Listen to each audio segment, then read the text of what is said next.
Welcome back to Ronnie's Ravishing Reviews.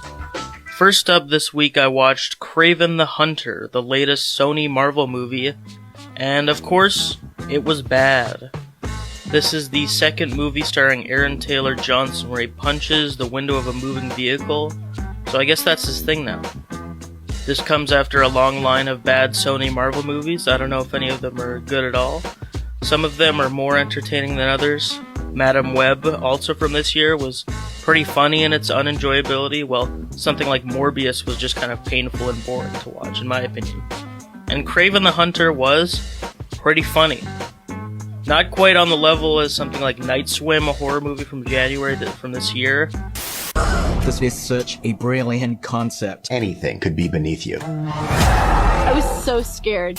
But it had some stuff that came close. In vein of Spider-Man 3, there are 3 dumb villains. The best of which, well, compared to the Sandman, is Russell Crowe as Nikolai Kravenov, or Kraven's dad. There's nothing too bad about his performance or his role in the story. His Russian accent wasn't too bad to my ear, and he had some actual importance being a representation of everything that Kraven doesn't want to be, which is a mindless, power-hungry hunting machine that Kraven ends up appearing to become at the end of the movie, which kind of just happens out of nowhere. They just needed him to actually become the character that he's supposed to be. The second villain, like James Franco's Green Goblin, gets not a lot of screen time and doesn't live up to his potential. That being the Foreigner, played by Christopher Abbott, which is just unfortunate. Christopher Abbott is good in everything I've seen him in, and had, up until now, only been in really good movies of the ones that I've seen him in. He showed off some excellent performance chops in both On the Count of Three from 2022 and Poor Things from 2023. And he is very undercooked in this movie. He plays a character with weird teleporting powers that apparently he never had in the comics. So this is basically just a new character with a revenge story that I've already forgotten the details of. His powers are very awkward in function. You can only activate them by slowly chanting 1 to 3, and then swooshing out of camera view and then appearing behind somebody to shoot them. It takes too long and is kind of dumb looking. When he actually gets his big fight, it isn't that great in my opinion. He basically pulls a 180 from his character, who has powers that are made up for this movie, to add on a gimmick of another villain, that being Scarecrow, where this character, the Foreigner, injects some poison into Kraven to make him subject to his biggest fear, which is spiders, apparently. So he's a character with powers completely new from his source material, who uses the powers of a Batman villain as a way to foreshadow Spider-Man. And add on to that, the spider effects look pretty bad, and the fight ends abruptly. Hallucinations are just the beginning. Are you seeing your worst nightmare? Anyways, the third villain, who is strangest and worst of the 3, while likened to Topher Grace's Venom, is this movie's version of the Rhino, and it is very laughable. He's not a beefy, dumb crook. He's a buff, uptight, sort of flamboyant Russian scientist with a neatly tucked-in white button-up. The only part that makes sense at all out of those descriptors as the Rhino from the comics is that he's Russian. Alessandro Nivola makes some strange performance choices throughout, the weirdest moment being his little dumb screech noise that he makes out of nowhere.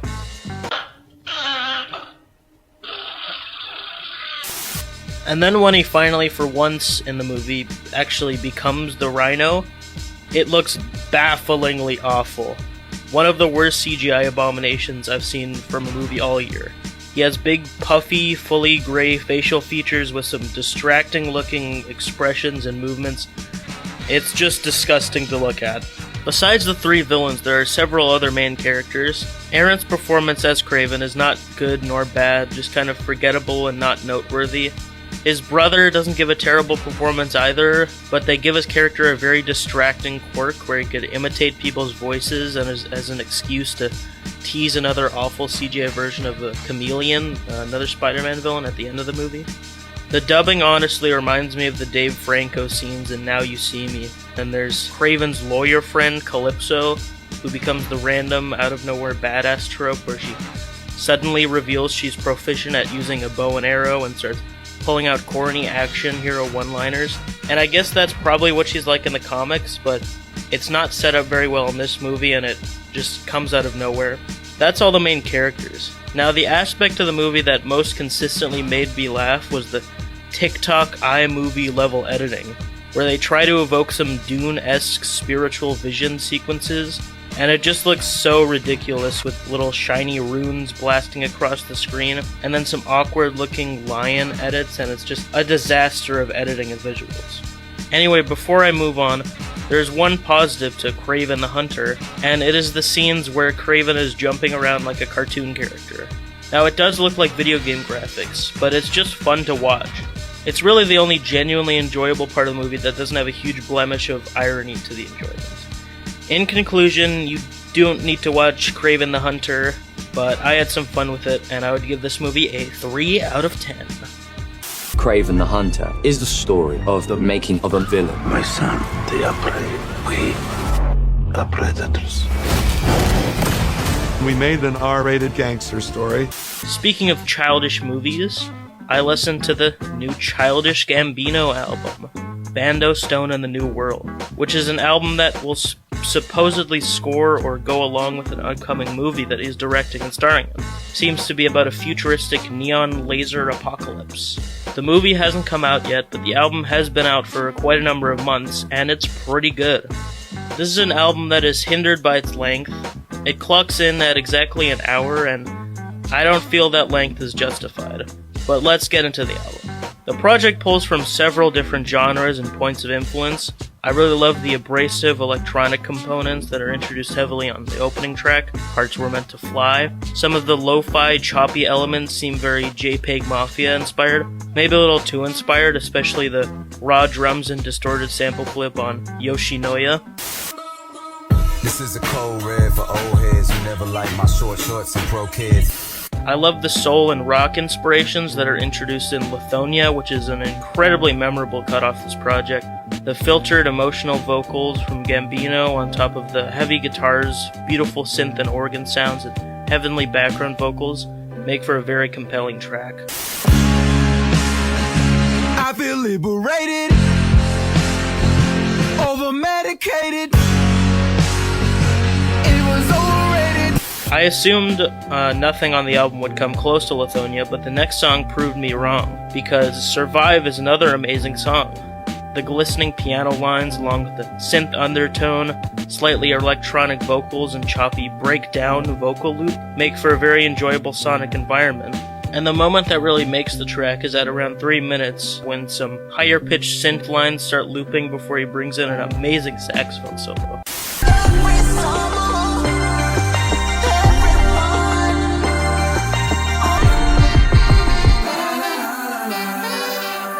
I love all the moments on the album where he brings in some especially jazzy parts, like the saxophone and bass section on No Excuses. The next track, Steps Beach, brings in slower acoustic guitar melodies and some bubbly chiptune piano lines. This isn't the only video game-esque sound on the album either. A lot of the harsh synths throughout are very arcade-like, and there's even Smash Bros. And Street Fighter samples on Hearts Were Meant to Fly and Talk My Stuff, respectively. So there's soul, rock, lo-fi, 8-bit, electronic, jazz, etc. inspirations that are all set up and continued throughout the album, and yet I didn't feel like the sound profile was inconsistent at all for a large chunk of the album. All the various genres that are being pulled on this project on paper seem like too much, but end up sounding like wildly different pieces that are all connected to the same core, until eventually it does become too much. Right around No Excuses is when I started having some real issues. The song right before it is a slower, cloudy, soulful back and forth between Childish Gambino and this charming little kid, with an incredible sample of African Alphabet with Kermit off of Sesame Street on the track Can You Feel Me? I'm so fly like Batman. I can fly up to the man. It's a really good song, but again, it's slower, and then No Excuses is another slower track that goes on for 7.5 minutes. And there are no excuses for that length. There are genuinely some nice moments hidden in the huge song length with some more chiptune video game inspired piano lines and, like I mentioned before, an incredible jazz break, but it went on far too long and was hindered by the fact that it came right after another very slow song. This isn't the only song that I feel especially dragged on in the second half. The penultimate track, Happy Survival, may have been a more fitting instrumental tune on a more concise album, but after the latter chunk of this album had already been overstaying its welcome, the very repetitive slow groove of Happy Survival made me feel like my time was just being wasted. There are still some great moments in the last stretch of the album, with the track featuring Yeet being pretty solid and having a nice frog croak sound on the drum beat and atmospheric synth. And the very last track, A Place Where Love Goes, sort of brings it back with a lot of the sounds that make the album what it is, and it brings it back to some of the magic of the early album, but at that point I was just kind of tired of the project in general. A place where love goes. In the end, Bando Stone and the New World is a good album with some spectacular moments that could use some serious editing. My favorite tracks were Lithonia, Survive, and Can You Feel Me? And in conclusion, this is the second best album this year, with a mainly green album cover featuring the artist holding an animal. And I would give Bando Stone and the New World a 6.5 out of 10.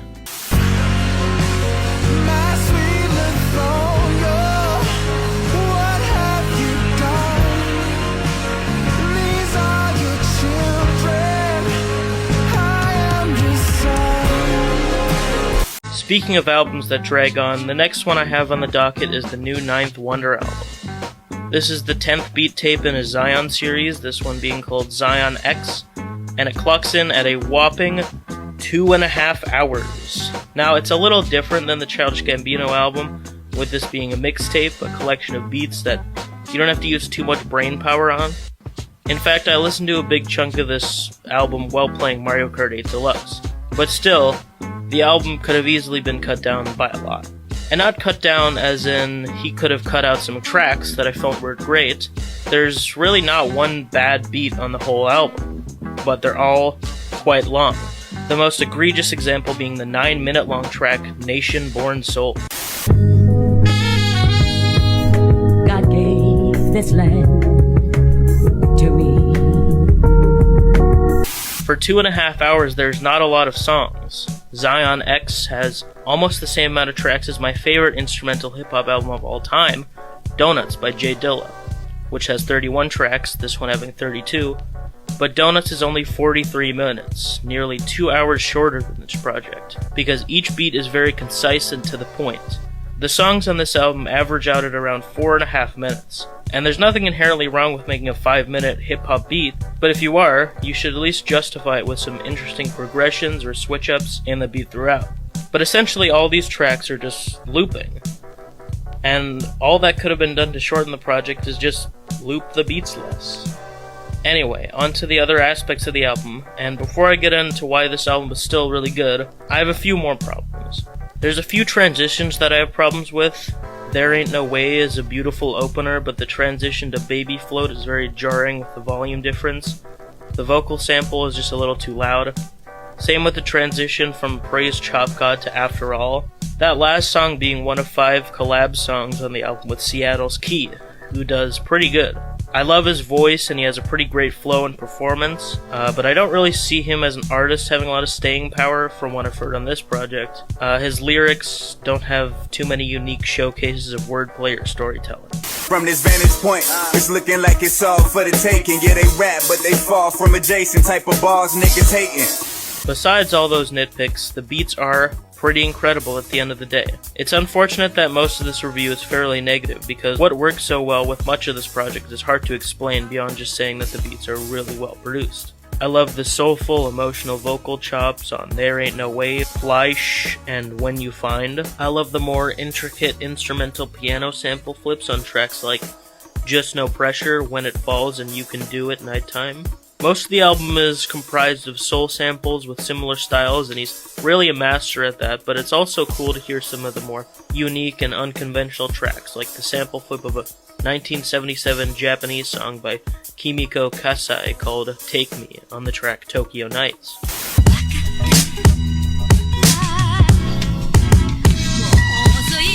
Or the raspy pitch-down chop of Do Your Thing by Side Effects for the track As Life Side Effects.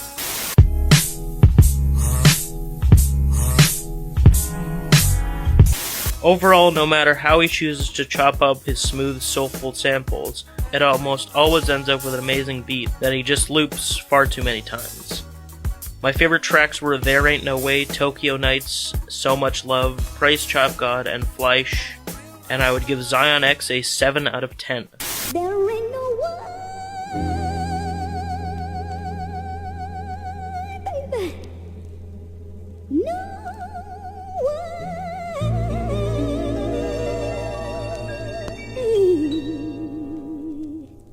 So you found. If you're planning on listening to this album, which I would recommend, I would suggest playing it in the background or giving yourself the freedom to skip and cut through some of the longer beats. Anyways, that's all I have for you today. Again, if you want more info on my show, check out Review Ronny on Instagram. And before I let you listeners go, it's time for Ronny's Joke of the Week. What do you say when you are yearning for an animal to go extinct? Man, I'm really craving some hunters. That's it for Ronny's Receptive Reviews. Catch you next time.